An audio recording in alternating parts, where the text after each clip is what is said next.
मु केवल एतिकी दुई पदरे कहवाकू चाहे मु ओडिशा रे बहु वर्ष बाहर रही बनारस हिंदू यूनिवर्सिटी पाठ पढ़ुली से बहु वर्ष मु अध्यापना करी मुझे मो अनुभव रू लेखाश्री मैडम को कहवाकू चाहे जिते बड़े लोक मैंने पचारती आप कहाँ से आए हैं मुझे कहे उड़ीसा से सेते से मत उड़ीसा को बारंबार ये कहूँ सेठिका लोक मैंने ओडिशा कहती नहीं उड़ीसा कहती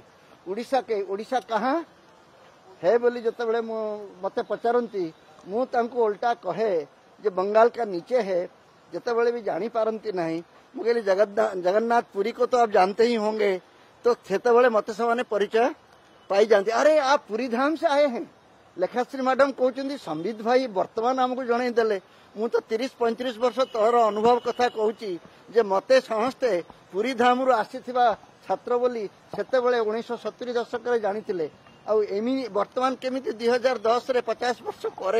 केमी नुआ परिचय संबित भाई देले मु जानी पारुने।